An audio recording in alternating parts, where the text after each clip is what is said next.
Coffee Conversations with Greg J is on. We're talking to NFTs, cryptocurrency, got our coffee and everything like that.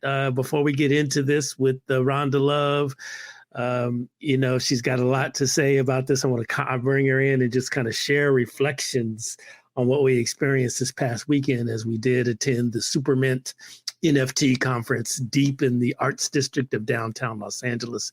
It was cool. It was funky. Lots of hip hop, lots of vibrations. It was really cool. While we're bringing Rhonda Love in, we want to just kind of shout out to the people over there in Europe as things are beginning to implode. But, Rhonda found a statement today from the NAACP, standing up for the Africans that are in the area. They're not being treated fairly at the border. We'll figure that one out a little later and kind of get some people to talk about it.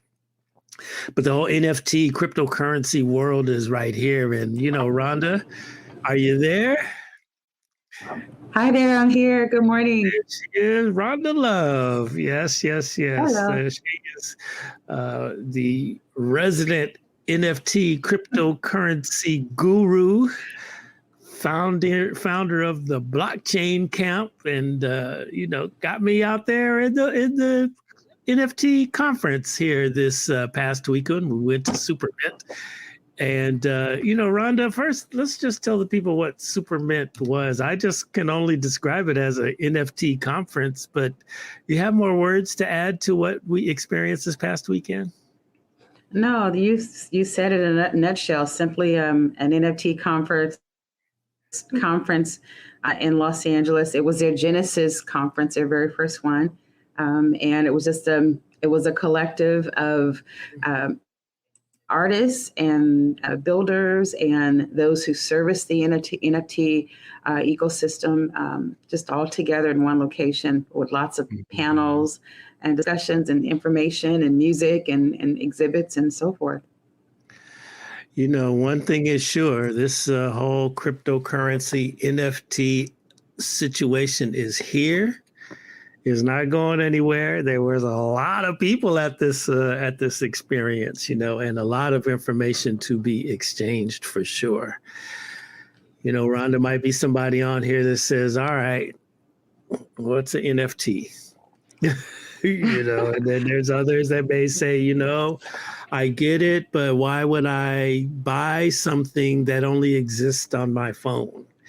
And I suppose those are valid questions, but we've been told that people north of 40 probably are going to have a hard time adapting or understanding this new paradigm. Well, if you're asking what is an NFT, just please know that you're not alone. This is very, very early in this technology and in this ecosystem. So everybody's asking that question. Right now, as it stands, probably only 1%, if that much, of the whole continent are in this space as of yet, but it is absolutely growing leaps and bounds. And so, yes, the question in this particular area is what is NFTs? And so NFT stands for non-fungible tokens. And so fungible, let me just explain what fungible means. Fungible means that something can be swapped and exchanged and it doesn't lose value. So if I have a 10 and I give Greg if I give Greg a 10 and he gives me back 2 5s, it's the same thing. If I have 2 5s, or Greg gives me 10 ones, it's the same thing. 10 is 10 is 10, whether it's a $10 bill, 2 5s, whether it's, a 10 $1 bills, all a 10, it's all $10. So non-fungible means that they're uniquely different and they can't be swapped like that. So the Mona Lisa can't be swapped for a Picasso. They're completely two different items. Arena tickets, if you've got seat number 1 and 2, we can't evenly exchange them for seats 20 and 21. They're all uniquely different. And so that's pretty much what a non-fungible means. And so you take and you tokenize that on the blockchain where you can store the value of it. That kind of creates this whole thing that we're seeing with regards to NFTs. So you can take a piece of art and you can store it on the blockchain and give a token of its value and store the value of that piece of art on the blockchain. And I know I don't want to get too heavy, but you store the value. So NFTs are non-fungible tokens. It's a way of storing the value of unique items on the blockchain, where there's ownership and tokenization, where you can resell that item and so forth, do an exchange. Mm-hmm. Now, before we go forward, you've become quite the expert in this space. And, I know you've got now the blockchain camp. Tell the people a little bit about it. And then if you can, just put it in the chat how people can connect with you so they can get that in-depth, information that you have to share with people who may want to enter into this arena. Thank you. Well, I'm really excited to be really back wholeheartedly in this tech space. And blockchain technology, which is what NFTs, metaverse, and all of this, is riding on Web3 rather, is really pulling people from all walks of life, all industries into this space, because it's literally going to flip a lot of industries and just bring in whole new models that are better in terms of community and sharing economics. So I'm really happy to be in this space. What a lot of people don't know is they know me from business administration, executive, or media. But when I was going through college studying broadcast, I actually was a software engineer at Xerox. That's how I put myself through school. So I learned, Java and HTML and C++ and all of those different programming languages, PostScript, PCL for printers. I learned all of that, while working at Xerox, getting through college. And so this is just so we watched the .com blow up. We watched Web 2.0 come on the scene, and we watched all the social media explosion and everything. And so we didn't really know what was happening and everything. And so I say that to say this time around with Web 3.0, we're like, okay, we've seen this before and we know what's about to happen. And so we have positioned as early adapters. And as a matter of fact, me and a lot of my colleagues from Xerox back in the day when we were developers at Xerox have come together, so that we can definitely be a part of what's happening, this next fourth industrial revolution and next phase of Web 3.0. With that blockchain camp, I formed that as a way of teaching, because there's a huge educational curve, global educational curve that's needed. And so I started out just kind of refreshing on the technology, what's new with Web 3.0 as opposed to Web 1.0 and Web 2.0. And with that, just kind of connected with some great, amazing people. Countries like India, Africa, Dubai, those countries are already kind of ahead of the curve in terms of knowledge and understanding it and being, crypto owners, especially with Bitcoin and so forth. And so I reached out to those countries, to my friends in those countries, developers, programmers, to just kind of, get ahead of the curve, if you will, and understand the technology. And so with that came the opportunity. I saw the need, really. I saw the need to really help others understand this space. And so that's where Blockchain Camp was formed. And we're going to be, one of our first courses that we're coming out with is because it's so popular, is understanding NFTs. So how to help people get certified in NFT space, and then the next will be metaverse, and then blockchain technology. Mm-hmm, mm-hmm. So we traveled together to the Hubble Studio deep in the Arts District of downtown Los Angeles to attend a 2-day conference, the Supermint, the NFT conference. We heard from practitioners from various levels, almost every level in this whole NFT game, right? Legal, music, sports, entertainment. I mean, it was just, a wide range of brain power, right, in this space to share how they are moving forward in this new frontier of the crypto universe. Also, sharing success stories, I guess, if you will, and how they're going about doing things. And what struck me about being in that space is, I spent the weekend, the saying that I'm attached to my my vibe for that weekend is something that Stevie Wonder used to say is watch with your ears. And so that's what I did. I walked around, I listened to, discussions and, just kind of vibed on the whole thing. And it's very fascinating to see this space.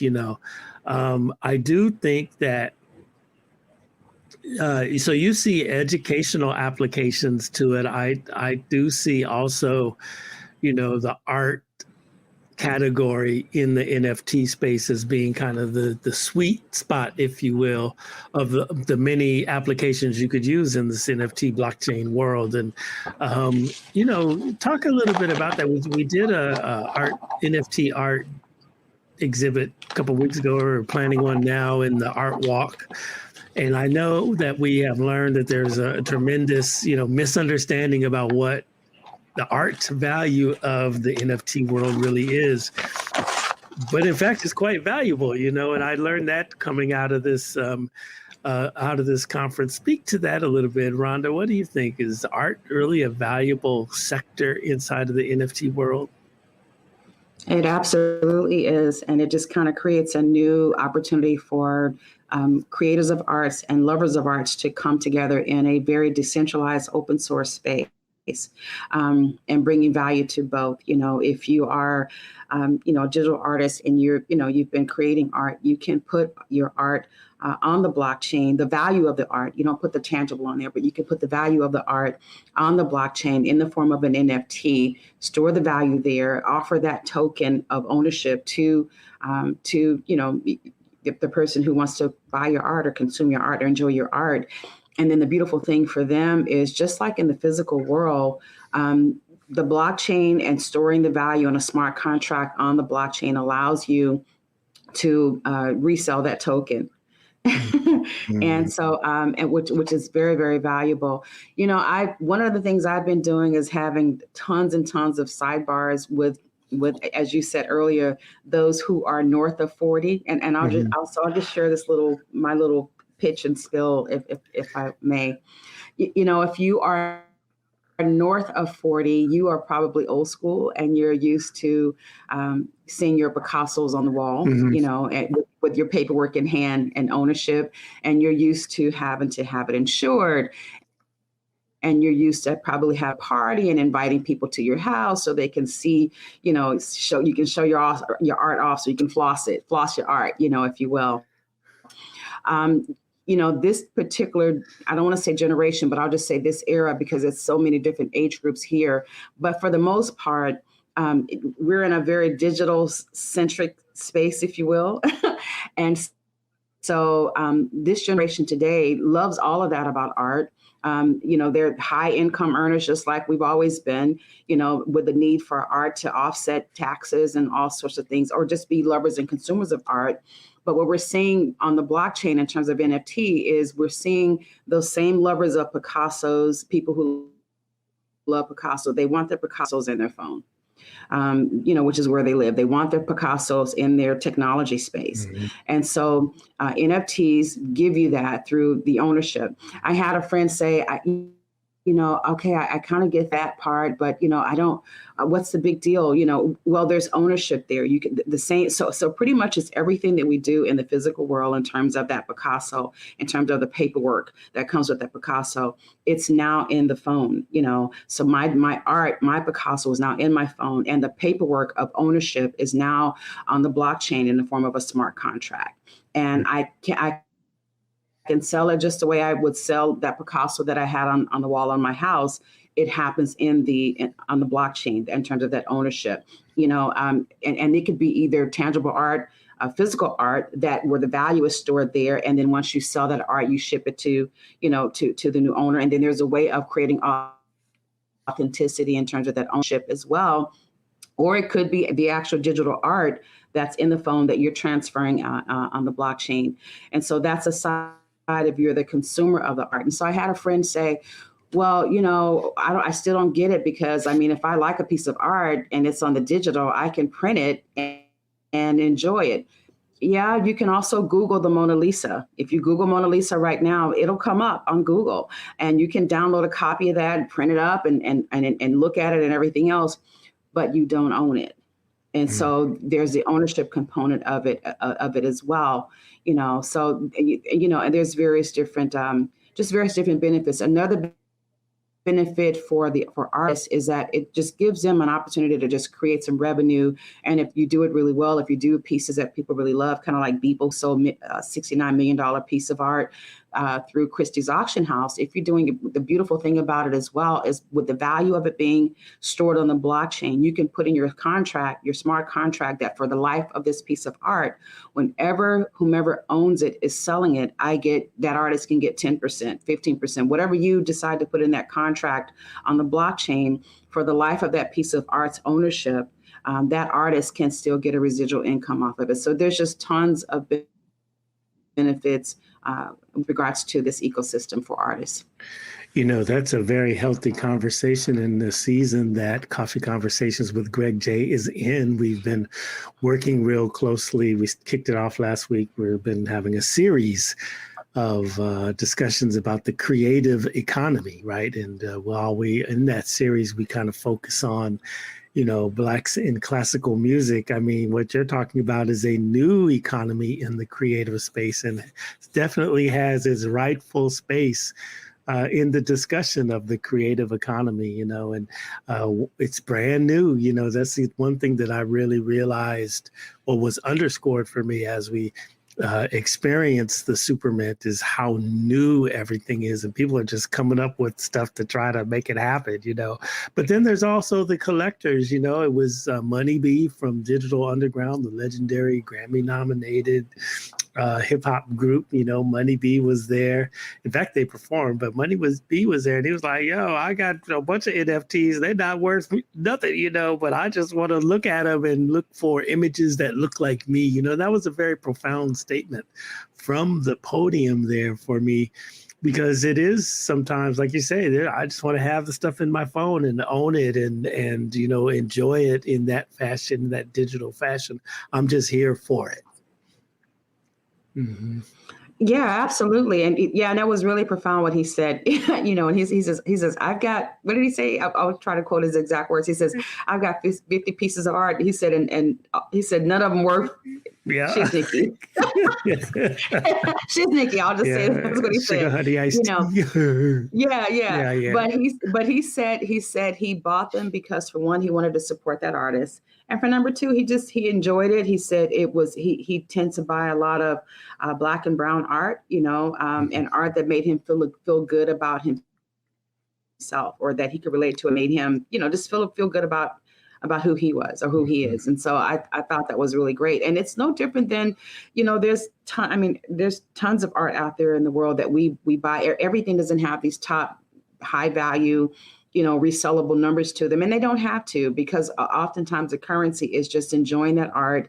The currency is supporting that artist, So, and it all depends also. There's so many different ways. The smart contract, which is just basically the agreement of ownership, it can provide so many different things. There's art that's been created where the currency is just buying it from that artist. Then sometimes artists will transfer the rights to reproduce that art. So if you buy a piece of digital art, that artist may transfer reproduction rights in there in that contract. So that means now you not only own this piece of art, but you have the rights to take and put it on a piece of shirt or put it on some merchandise and so forth. It just depends on the agreement and what's written in that transfer of ownership. Mm-hmm, mm-hmm. I also learned some music applications, entertainment applications. I thought it was interesting with the group, what were they called? Audio Chain, and what they were doing, the record label. There was a digital record label. What'd you call it? A digital record label or an NFT record, a crypto label? What would we call them? Well, you know what? He said he wasn't the first he wasn't the first record label on the blockchain, but he's the first NFT label. Mm-hmm. So all of his music artists, everything is done on the NFTs and in NFTs. Mm-hmm, mm-hmm. So as I understand it, because I had to ask one of the young lady that performed, Kayla Love, right? Great job too, by the way, rapper from the Bay Area came and ripped it up for us out there. But I guess she's very, what was it? Was it Crypto Girl is her handle out there? Crypto Girl, yes. Yeah, so she, Crypto Girl, but she dropped her project out as an NFT. And I guess in that NFT package is her image, a little voice memo from her, hey, what's up, everybody? Just, whatever she's talking about.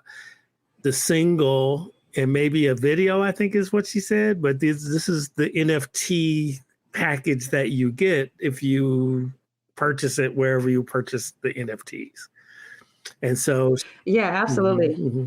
She had a pretty hefty price on there, though. Yeah, she did. You find that a lot. Well, and what you're speaking of, her package, you're right, and also you hear the term utility, like what's utility, what were you providing? And so the beautiful thing with an NFT, you give them the graphic image, which of course is exhibited on the exchanges. If you're going with OpenSea or Wearable or OneUp or something like that, then you list that piece of art, that NFT on those exchanges. And so you have the image, the graphic design, you have if you've attached music, it could also be a speech. It could be a poem, it could be an experience, so the packaging is what is this experience? What is the utility of this? What are you providing to, the owner of that NFT? It could be, and one of the things Money B said with regards to their NFT that they were launching, that I think they launched it the next day after, they launched it yesterday, Monday. One of the things that they were offering was, in addition to the graphic designs and the music, that you also get access to their concerts. You also get a special price, I think, with their metaverse. He talked about Digital Underground having literally an underground, that they own property in the metaverse, I believe on Sandbox, and that you can go underneath the property underground. They have an underground museum, where you can enjoy music that they did with like Tupac and others. The music isn't sold, but they are able to share it, in this space, which I thought was really, really unique and interesting. But and then Crypto Girl, she had, she, of course, hers was very pricey, and you'll find that a lot. But she had her own utility or experience that she provided with it. So, and somebody's buying it. Somebody's buying. I think she told us it was $300 bucks or something like that, 350. Yeah, which is, it's not a lot. And then the other thing too, a lot of gamers, if you will, did very, very well with cryptocurrency. They were early adapters to Bitcoin. They bought Bitcoin when Bitcoin was like, $5, $2, and so, if you bought a lot of those coins when they were $2 and $5, and they're now, at one time 65,000, and now today they're like 40,000 or 44,000. You did pretty well. And so what's happening, in which we've talked about this before, is what's happening is that there's a need for marketplace. Where to exchange this crypto. And so a lot of that is playing out in the digital space through NFTs on the exchanges, also through the metaverse. If you're in the metaverse, you can you're creating experiences there, whether it's concerts, whether it's courses, whether it's events, and then also kind of like the gaming world, you can buy fashion, NFT fashion. So like Coca-Cola, one of the things that I share in my presentation is I share some of the digital fashion. And so one of those pieces is Coca-Cola has this red bubble jacket that you can buy as digital fashion, where because you literally dressed up and attend events in the metaverse. And so you can get, if you want your Coca-Cola bubble jacket, bright red, or bright blue, or whatever, you can purchase that in the form of an NFT. You own that jacket and attend that event. So it's kind of gaming as well, world of gaming and ownership and community in a very decentralized fashion that's happening. It's very interesting, the metaverse. And I was trying to figure out, do you have to have the Oculus glasses in order to, participate in this? And, I found that to be a very profound question. Like, what is the end user experience? Yeah, what I remember you asking that the answer was no. Mm-hmm, mm-hmm. It depends on the experience that you're having. I mean, they have Ray-Bans, so the Oculus, that's just one experience. But say, for example, like with Ray-Bans, another technology that's happening is the ability to put on a pair of Ray-Bans and walk down, like we're down in that East Village Arts District. It's art on the walls everywhere. There's murals everywhere. Imagine being able to put on a pair of Ray-Bans, and just hitting a little button on the side and being able to see that art on the walls become 3D and coming out at you or something. You're standing there and you're able to see this, this art that's painted on the wall in a 3D form. And so, your virtual realities, and so depending on the experience that you're having will determine, the type of product that you need to enjoy it.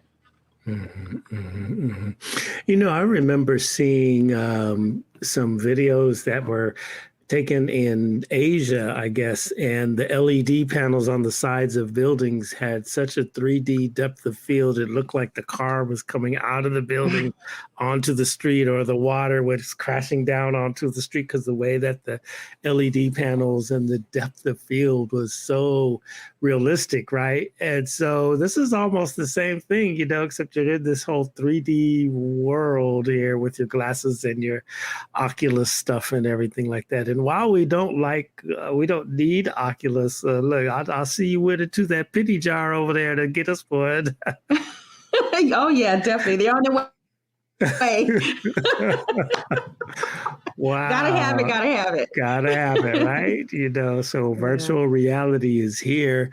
So much so even Facebook changed their name to Meta, but we would point out, you were saying Meta is not really the metaverse.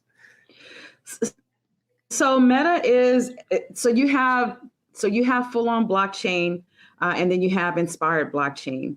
And so the difference is that one has a total decentralization and tokenization, meaning that you're able to share ownership, and the other one doesn't. And so with Meta, you have all of the blockchain experiences that are there, all the metaverse experiences, but in terms of decentralized and tokenization, you probably won't see those two components in there because, Facebook and Meta are coming out of the Web 2.0 era. And the Web 2.0 was really all about, it was about social, about social, how can I say this? It was really about providing services. It was about social media providing services to us and not necessarily ownership, So at most, you probably see some, if you see tokenization in those worlds, you see more of the rewards as opposed to ownership in terms of financial ownership or currency that can be converted, to money. Mm-hmm. Mm-hmm. Now, we did see using the Oculus glasses, the young lady was making art with her glasses to music. She's dancing to the music, and the vibrant colors and the patterns she was creating were showing up on the giant screen in there. And I was just saying, wow, okay, that's what our kids are doing upstairs, in their room, with their Oculus glasses, is making stuff, right? It's pretty fascinating, Yeah, like I shared with you when you spoke that when we're coming back on Sunday, and I said, yeah, I mean, we're living in a time where your kids can literally come out of the room millionaires, depending on what they were in there creating. Wow. They can come out of the bedroom very wealthy, depending on what many Oculus glasses y'all need. Yeah, and that was interesting to see her. She literally did a painting with the Oculus glasses and the handles, and we watched her do a painting right there in front of everybody, And so I had asked the camera guy, I said, okay, what's next after she completes this painting that we're watching her, create? He didn't quite know. I mean, it's such a new world. And he says, I don't know. And it was so funny. He says, you have to talk with the stage manager. And so I talked with Alex, who was a stage manager for them. And so, of course, the next is to mint it, do the process of minting it. And that is to put it on an exchange. Mm-hmm. So, and I think that portion, they didn't do that at the event, but that'll be the next steps in that piece of art that we saw her create. is to put it on mint it and put it on an exchange. Mm-hmm. Now, the lifestyle of that whole experience was, hip hop, old school hip hop, because it was, we saw Digital Underground. That was an incredible set. Yes. Made me just reminisce about the guys. And I remember I was in the industry when they came out, Money B. I mean, it was all young kids, back in the day. We're all a little older now, saw Paul Stewart. We saw Lonzo, the godfather of West Coast hip hop, who you gave a clinic to help my brother, gain an understanding of what we are coming into with this Web 3.0. I'm sure you'll be hearing from him soon, because that was really great and deep instruction that you gave us right there on the floor of the Supermint.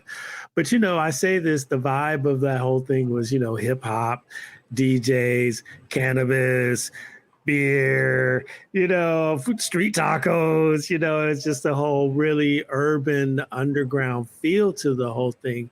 And with, young people who are lawyers and, like, okay, I'm trying to figure this whole thing out so we can really, make it a strong industry here. And it just lets me know that, what, it's coming. It's on the leading edge. It's coming. It's here. It's not a fad. This thing is real. No, it is real.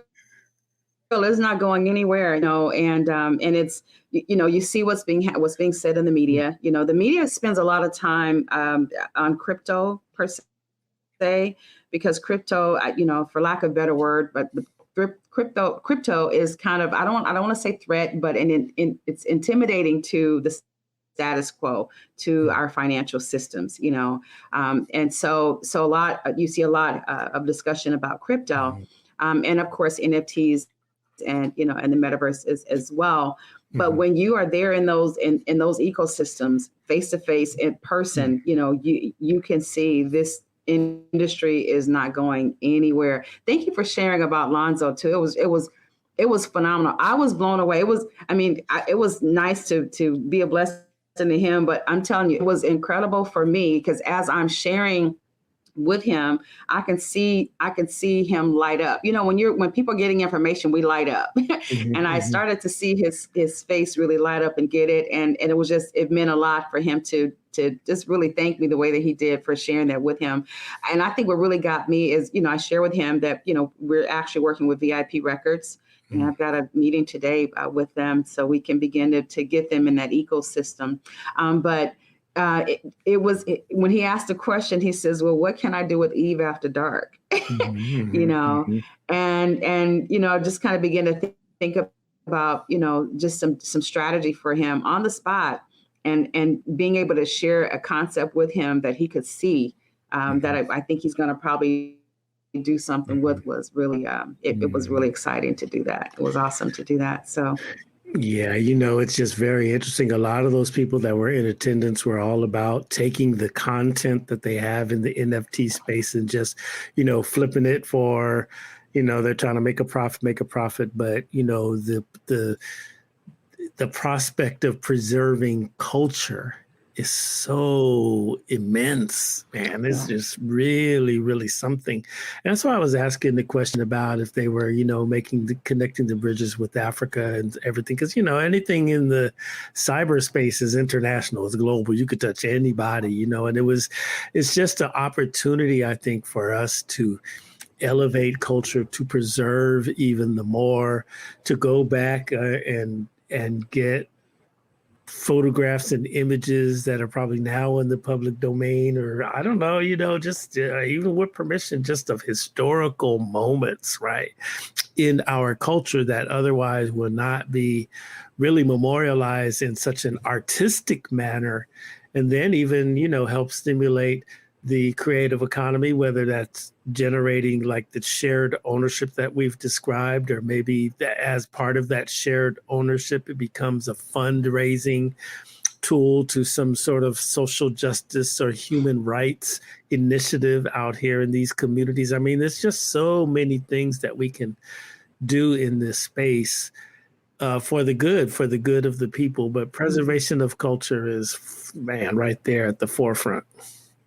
Yeah, I mean it's endless. I mean Web3 and the blockchain is just creates a whole new world for everything, every sector, every industry. There isn't anything literally that this technology can't touch, which is really amazing. Just the whole global, not just decentralization, but global decentralization and open source. It creates opportunities for everyone to have voices and to form communities that have never been able to be formed before. Right now in the NFT space, there's the whole thing with art and music and everything, but what's being built out is ownership of real estate. How do we buy cars in this space? Pretty soon, I mean, up the road, the ownership of your home is going to be in a form of a token, a smart contract that's on a blockchain, and you have the token for that ownership, as opposed to tons and tons of physical paper and documents and everything and records. It changes everything. And in terms of Africa, Africa is leading the charge on the crypto side in a very big way. They are the leading owners of crypto, of Bitcoins right now. And so I really hope, and I'm really excited about that. It's really, really great that they were early adapters. And a lot of countries and markets that didn't necessarily have leading currencies in the global market were early adapters to this space, to crypto space, in particular Bitcoin. But in Africa leads in terms of ownership of crypto, and so it's going to be really great to see them branch out and not just be the owners and the consumers, but also to be the creators and also be the builders. In terms of African Americans, and to your point, it is definitely opportunities for us to use these platforms to really build out. And there's you got Naja Roberts, you have Black Bitcoin billionaires. You have so many, on and on and on that are in this space already, that are just building out tremendously. And people of color in general are just really branching out. I was just at the Latina Empowerment Summit that was held here in Long Beach on Friday. And so they were talking about being in the DeFi space, banking and finance, and how they were getting ready to move their financial organization. This one company that was a sponsor, they're going to move their organization onto the blockchain. That's DeFi, decentralized finance. And so it's literally endless what this new technology is going to be able to touch and turn over for us and provide not just ownership for a few, the way that the way that Web 2.0 did for social media. Right now we're buying our songs on iTunes, but there's going to come a time when you'll be able to buy a limited edition of a song and be able to sell it. You can buy the song on iTunes, but you can't sell it. You own it. And if you discontinue your membership, you no longer have access. So blockchain technology with NFTs, DeFi, Metaverse, and all of those sitting on that technology is literally going to change a lot in terms of benefiting communities and being able to share the ownership. Mm-hmm. It was definitely interesting. I also see, an opportunity for the young lady called it the legacy sector, but she was describing the legacy, meaning your older artist, right? So now going back in the vaults and getting photos and images and snippets from Stevie Wonder's. I sat there and I was just like, wow, this is really, really fascinating. And I can connect the dots with the legacy sector after we met the young rapper Kayla Love, and she was one of her touch points for her takeaways from the whole Supermint experience was that she was able to convince her grandmother to get on and get into this whole NFT crypto space. And I do think that, hip and active seniors will jump into it. And, now that's where your legacy sector really can go to work. If you have those rare photographs of those legacy, music artists and movies and TV shows and on and on and on, because they exist out there. And now, now they can participate and enjoy those through this blockchain world.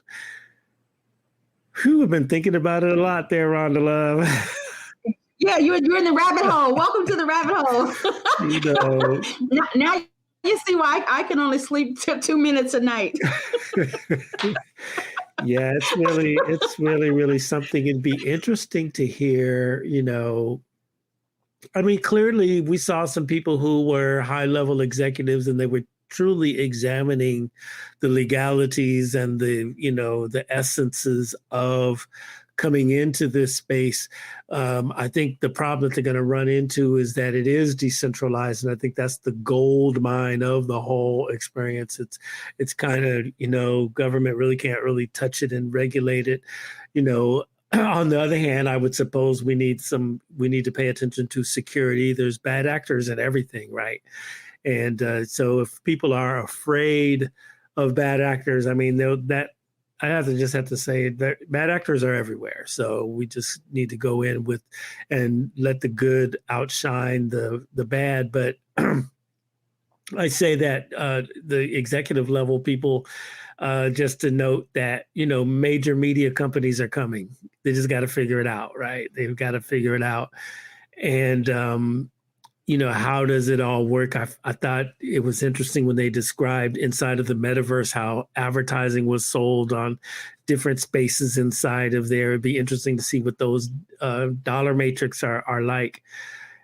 Does the audience want advertising, right? How you know what I mean? It's like we may not want to hear all that yibber yabber, while I'm enjoying yeah. But if you own a token on that network and got a check coming, a transaction coming on your blockchain as a result of all that advertising, you might think differently. And that's the one of the benefits because I'm of participating. Yeah, because you're sharing, and that the tokenization and being able to share in that. See, right now you're bombarded, but I mean, when you're on YouTube, you're bombarded.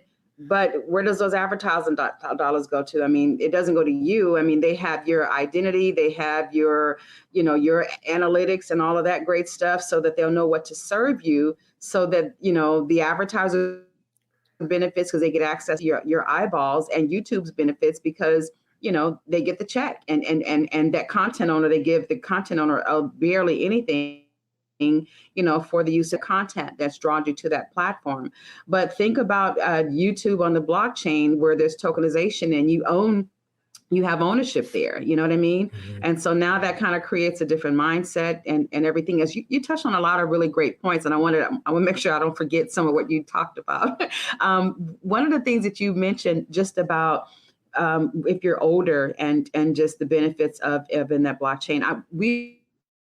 I attended the licensing expo last year, and there was an introduction. An agency introduced their NFTs, services to the community there, and a couple of things I thought was so cool. Their particular interest is in sports, was in with college students and high school students.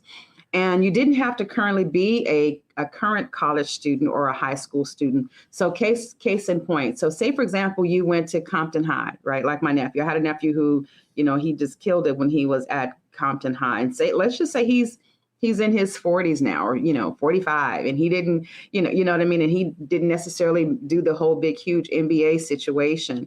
But he was incredible as a high school athlete, And if he was covered correctly, and to your point, like you talked about having all those old pictures and images and everything, we could literally recreate that experience through his videos, through his pictures, creating his avatar, and recreate that entire experience for him in the metaverse and through NFTs. And he could make that particular athlete can make more money than they ever would have made going into the pros. It just depends on how they're created, that experience you create, and it depends on the community that embraces it and loves it. If you were, hey, it was a lot of hip hop artists back in the day, and maybe you're sitting now, you're 55, and you didn't necessarily get that big contract with Def Jam or whoever the case may be, but you own all of your music. Guess what? You can take all of that music, all of that content. If you created music videos back then, take all of that, create yourself an avatar, and put it in the metaverse and find your community, and probably do better than any of those contracts that they got back then could have ever paid you. And that's the beauty of it, is that it's ageless and it's timeless, and you can because you're creating worlds in this space. Mhm, mhm, mhm. Really, really phenomenal. The Supermint had a guy on there who I hope I'm going to be able to attract him to come on to Coffee Conversations with Greg J. But that was the brother Reginald Grant who specialized in entertainment and sports and that. And I really wanted to ask the question. I didn't get a chance to ask the question, but you mentioned sports and all that, you know. So we're seeing more professional athletes dive into this space. They're even saying, hey, of my $100 million contract, I want to pay 5 million in cryptocurrency, and all that. And I'm curious to know how that works. And, and then too, hopefully as they dive into this space, they have more ownership of their name, image, and likeness. We heard a lot of that over the course of the weekend. And I feel like the gentleman made it sound like, it was a little easy for them to own their name, image, and likeness in order to operate in the NFT space. But I know how these leagues lock down those players' images and especially the logos of the team. So if I have an action photo and I want to mint it as an NFT, how do I hide I'm gonna have to either hide my team's colors, my uniform, or enter into some sort of shared contract in there if the league is set up like that. Well, I think whether it's NBA or whether it's an artist that's signed to a major record label, first of all, I think that all of these big agencies, whether it's NBA or whether it's a record label, are retooling their legalities and their contracts. Of course, we know about the 360s and the music business and everything, but everybody's kind of retooling. I think it just depends on the contract, and I know that we had one artist who was in the NBA that's going to be joining us. I think he's in the NBA, and I won't share his name now, but he's in a serious battle with regards to, it is the NBA, because I remember, so the NBA put out an article or a press release saying, that they were not in support of the athletes using their images in the NFT space. And so that's a whole big, front that's happening right now. And I think it just depends on your contract, and then again, everybody's kind of retooling right now. The thing is this, so you've got the NBA trying to figure this stuff out. You have record labels that are trying to figure this stuff out. The question that I asked or kind of, brought up for conversation at the event was with regards to the position that CSAC and BMI and ASCAP, what position are they going to take? What position is our government going to take? Right now, it's unregulated from the top down, and those regulations are being put in place. How we're going to deal with it? What does that look like? Whether it's crypto, whether it's NFTs and ownership of art, of the art, who owns the art, how is the art secured? How is it authenticated?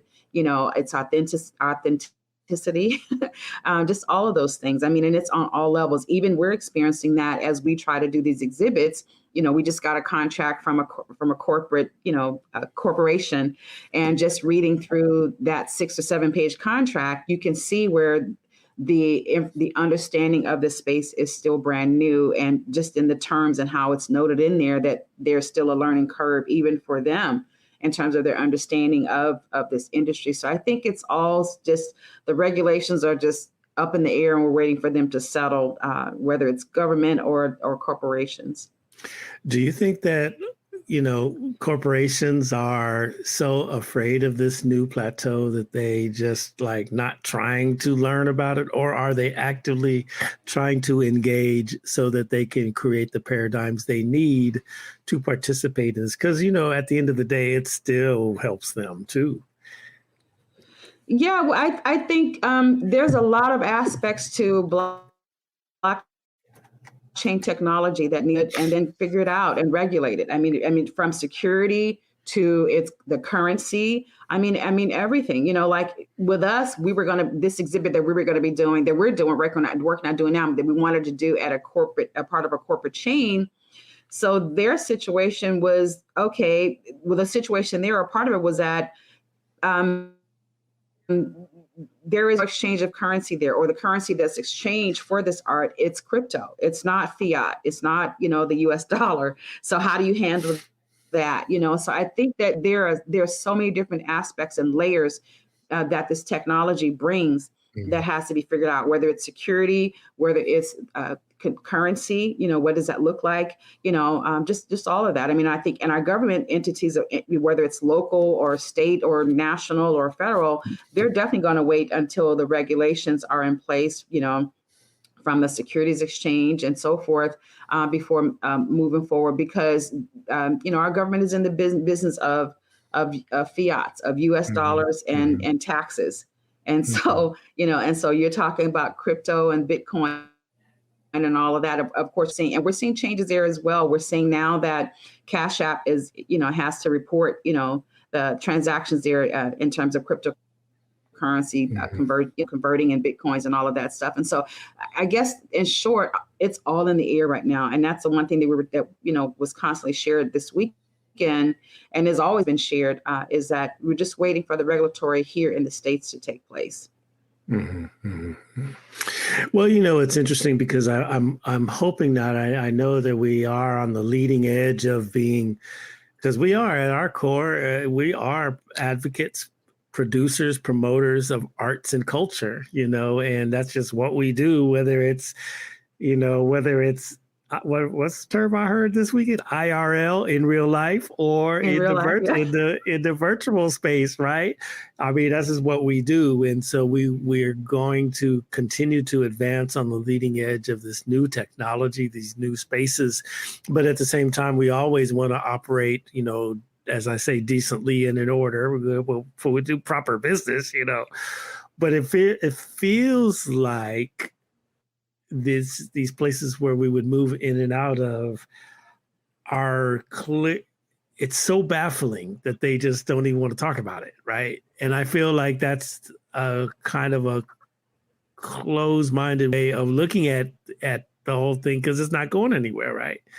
And then, also I feel like a wise business observation would be, and I'm speaking just off the top of my head, and I know I'm probably speaking for people, but that's how I would look at it if I were sitting in those seats. Certainly you want to figure out, okay, how like is this event to other traditional events? So am I worried about the money exchange if this was just a traditional art event versus an NFT art event?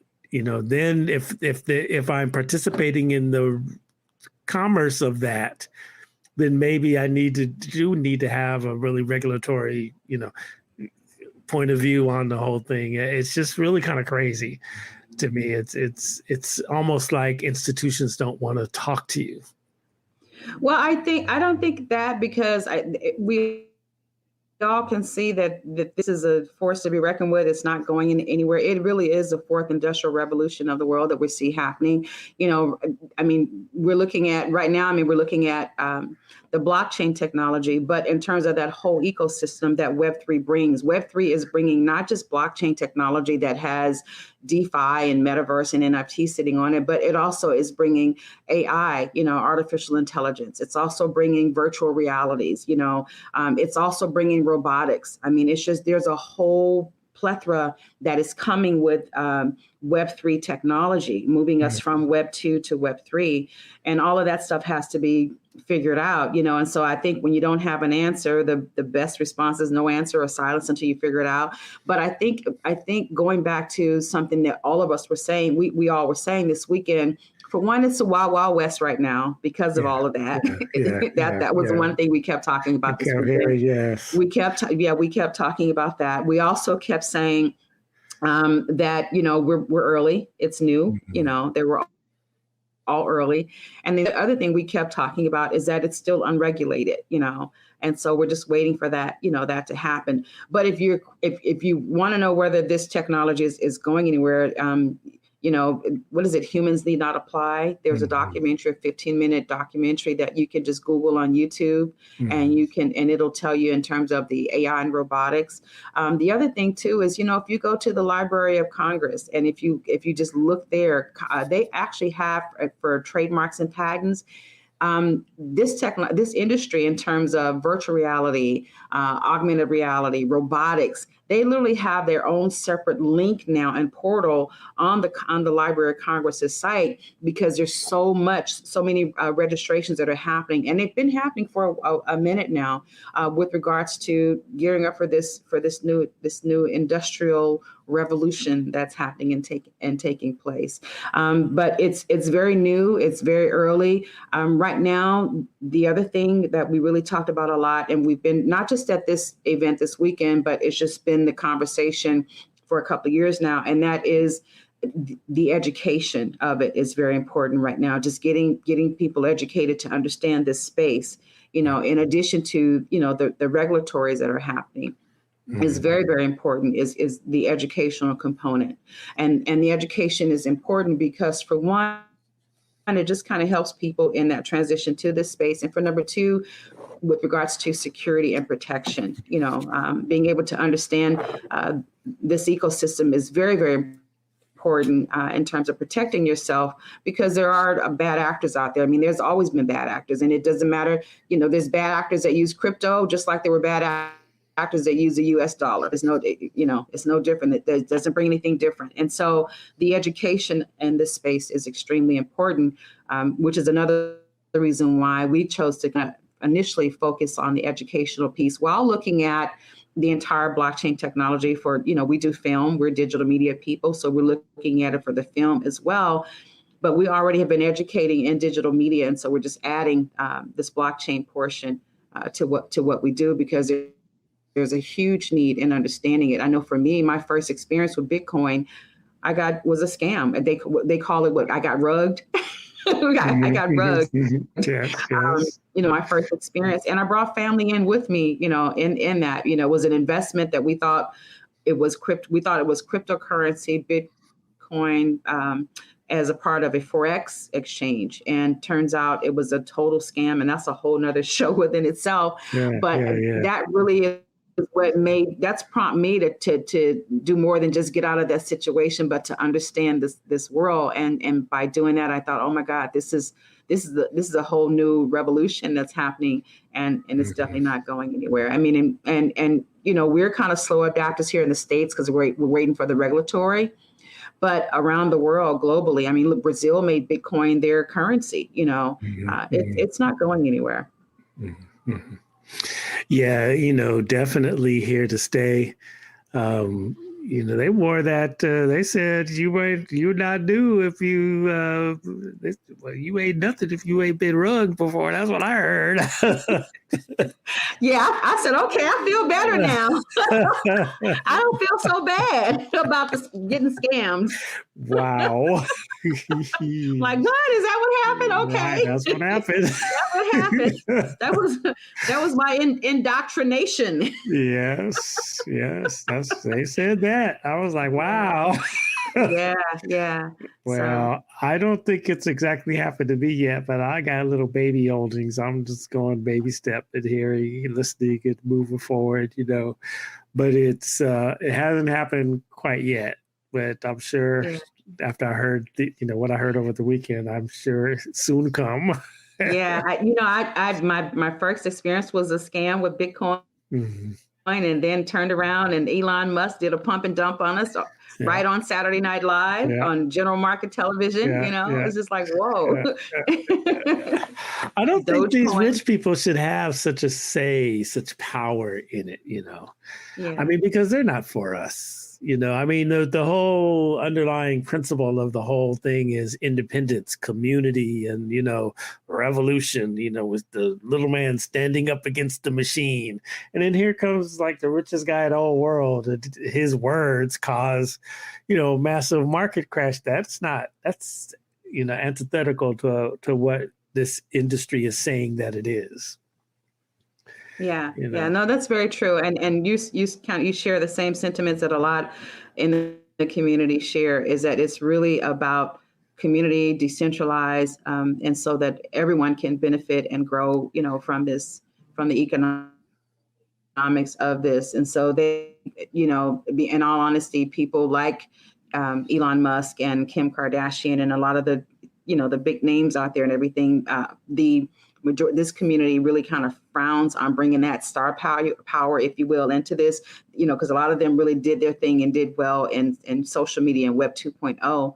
But Web 2.3 really is about decentralized and opportunities for everybody. No hierarchy. It's a flat, that the infrastructure is flat. You know what I mean? And so there's no hierarchy in this structure. And so to speak to what you just said, there's so many people who are leading this, the blockchain ecosystem, share the same sentiments that you share, and that it's really not about bringing star power and all of that in here, but it's about an ecosystem that helps to share and distribute to everybody. Mm-hmm, mm-hmm.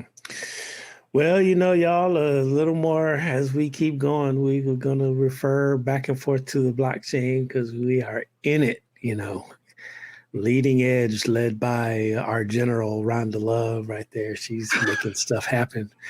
Rhonda, put in the chat the blockchain camp information so we can know what to do and where we're going to go to get more information. I think this is a great, strategy, I think, as we go through this cultural revolution. We say often on this program and in our different media platforms that we are in a cultural revolution as a people. And now, we're global. We keep our global mind to it. And I think that this is a good way for us to get in the game, if you will. It is a good way for us to, build financial strength, to promote cross-cultural collaborations, to just elevate culture. Hashtag for the culture. That's what I see this as. Yeah. So I just put Facebook. So you can go to our Facebook page, the Dream Creator Facebook page, and there's information there. I'll put also the Blockchain Camp site as well. And just so that people will know, so Blockchain Camp is the STEM program out of Dream Creator, and it's where we teach, technology and art and engineering and all of that great stuff through Blockchain Camp. So you can go there. We are taking position position in several different areas of this space. We're bringing NFTs and blockchain technology to the Long Beach Art Walk, which is the second Saturday of every month. So we are committed to host artists and NFT artists and bring education to the art walk, to artists and those who love art and want to support art on a monthly basis. And then we have of course, the Blockchain Camp. I'm teaching a course this Thursday, March 3rd, this Thursday at 11 a.m., Blockchain 101, Understanding NFTs, Crypto, Metaverse, and so forth. It's the second installment. We had the Genesis February 3rd, and so this is the second one. And we're going to be doing that every month until June. And that's kind of an informational session that we'll be having. And then on Thursday nights, we have Clubhouse, where we're talking NFTs and just the whole blockchain ecosystem. And you can go to either the Dream Creator Facebook page, or you can go to the Blockchain Facebook page, Blockchain Camp, and I'll put that on here now for that information. And we're so brand new, and we're building out, and it would be great to have you join us, and we'd love to be a point of education and learning and information for the listeners here. I love it. I love it. I love it. We're going to figure it all out, and really begin to apply our different media platforms, to the blockchain and see what it do. What it do? That's what I want to see, We got some media coming on there. Man. And so, we can't talk much just yet. Not yet. But don't get it twisted. We once in media, always in media. So we definitely have some media situations that we're going to be making available to our communities as well. Yeah. So very excited, very, very excited. Yeah, it's very exciting stuff. Just try some stuff and see what happens, right? You know, hashtag for the culture. All right, y'all, let's check it out. You know, NFTs, cryptocurrency. What's a DAO? Decentralized automated organizations. And so so right now when we see organizations, we're used to seeing CEOs and board members and so forth. And so and a decentralized automated organizations are organizations that are driven by the managed and driven by the communities. So you own tokens in it. The more tokens that you have, the more voting power that you have, but you're able to vote and make decisions. So there's no board making voting and making, there's no such thing as a voting board member. The entire community votes on decisions. So if maybe you are an investment club in the form of a DAO, you know, and your thing is globally, you guys buy real estate. So it's all voting. You vote on which pieces of property to buy, you know, how are you going to settle those properties? You have your bylaws, if you will, but it's really it's corporate community, if that makes any sense. Yeah. So, yeah, and it's all programmed. You know, your decisions are programmed in the smart contract on the blockchain, and using what I call if then. You know, it depends on how your situation's coded. You know, you can even use algorithms in terms of your property searches, and you know, if properties hit the market, you know, for this amount, then do this, you know, so you can, all of your if thens, you can code all of that on there as well. But it's a digital organization owned, operated, and ran by a community who owns tokens, is what a DAO is, a DAO. Well, there you have it, y'all. Thank you so much for joining us as we explore this brave new world of NFTs. We reflect on our experience at Supermint. We were there.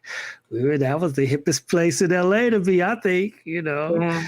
And if y'all listen, let me put it in really simple terms. If you all are very, you know, apprehensive or doubtful about this whole crypto world, just think they changed the name of the Staples Center to crypto.com arena. Wow. You know, that's a statement that lets you know that it's coming, that it's here. It's something for us to pay attention to and explore and create and build our space right there inside the cryptoverse. Is this a good word for it? Cryptoverse. Well, it is now. Yeah, that's a great word for it. Yeah. All right, y'all. You got it. Yeah, you guys get it. Coffee Conversations with Greg J. Look at it on our Facebook page if you missed it. It's also on Beach City Perspective. It's also on Beach City Radio. It's on LinkedIn and YouTube. And we're also going to repurpose the audio this afternoon and put that out there as a podcast wherever you get your favorite podcasts: Spreaker, Stitcher, Spotify, Google. I was sitting in the thing this weekend, Rhonda. I said, shoot, I'm on all the platforms. You know. Yes. That's a good stuff. So, you know, hit me up on my Spotify. Yeah. All right, y'all. Remember, love one another, love one another, love one another. I'll see you on Thursday. Peace and blessings.